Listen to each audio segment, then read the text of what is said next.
Hello everyone, I am Soriful Amin Ghazi, your medical educator. Welcome to my channel Soriful Medical Education.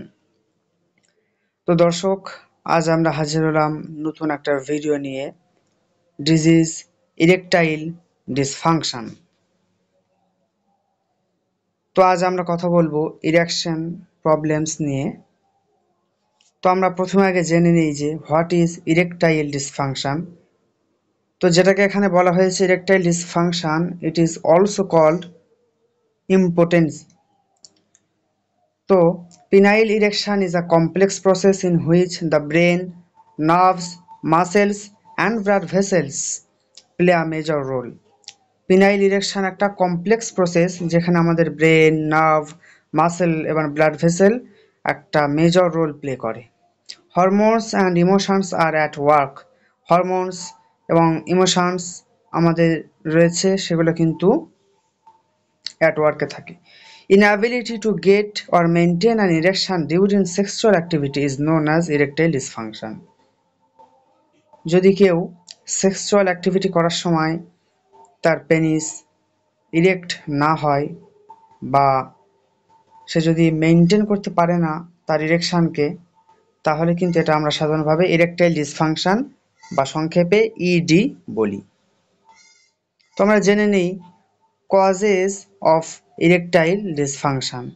Erectile ডিসফাংশনের কিছু কারণ আমরা জেনে নেব। First comes medication. কিছু সার্টেন মেডিসিন রয়েছে, সেগুলো যদি একজন পুরুষ, একজন ম্যান ইউজ করেন তাহলে কিন্তু তার ইরেকটাইল ডিসফাংশন হতে পারে, এমন কিছু কিছু সার্টেন মেডিসিন রয়েছে। Next comes smoking. Smoking is injurious to health, এটা আমরা সকলেই জানি। কিন্তু এই যে স্মোকিং, এটা কিন্তু ইরেকটাইল ডিসফাংশনেরও একটা অন্যতম কারণ বিভিন্ন যে কেমিক্যালসগুলো রয়েছে স্মোকিংয়ের মাধ্যমে, যেগুলো আমাদের শরীরের মধ্যে প্রবেশ করছে, সেগুলো কিন্তু ইরেকটাইল ডিসফাংশনের অন্যতম কারণ, বিশেষ করে নিকোটিন। শুধু তাই নয়, স্মোকিং আমাদের স্পামের সংখ্যাও কমিয়ে দেয়। Next comes alcohol.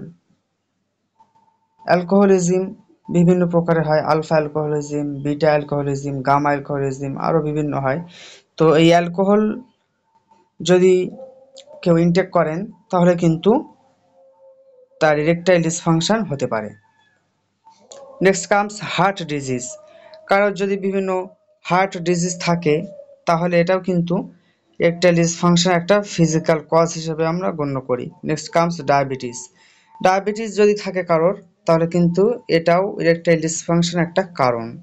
এবং সার্জারিস, কিছু সার্জারি যদি কারোর হয়ে থাকে কিছু কিছু ক্ষেত্রে, তো সেই রকমভাবে সার্জারির ক্ষেত্রে কিন্তু ইরেকটাইল ডিসফাংশন হয়।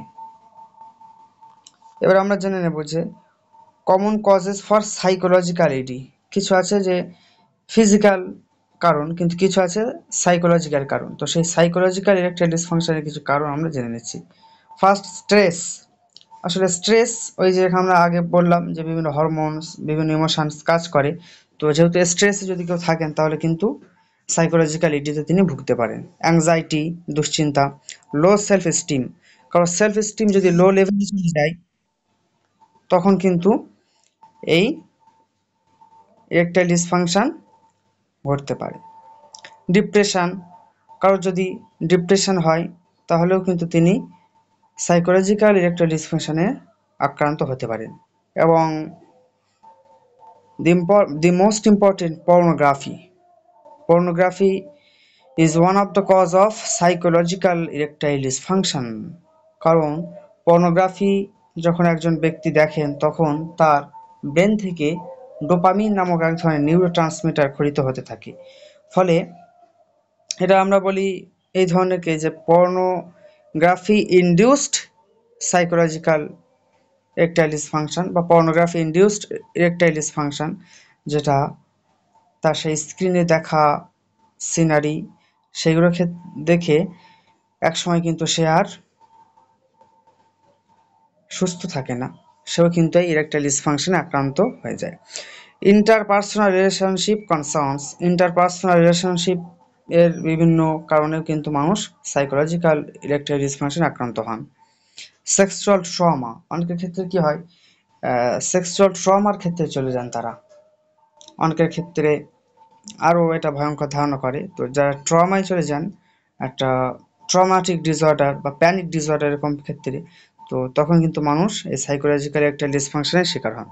এবার পোস্ট ট্রমাটিক স্ট্রেস ডিসঅর্ডার, এই সেক্সুয়াল ট্রমা তো আস্তে আস্তে মানুষ কিন্তু মানে এগিয়ে যেতে থাকে, হারিয়ে যেতে থাকে অন্ধকারে, তখন পোস্ট ট্রমাটিক স্ট্রেস ডিসঅর্ডারে কিন্তু আক্রান্ত হন, এবং এটাও কিন্তু সাইকোলজিক্যাল একটা ডিসফাংশনের অন্যতম একটা কারণ।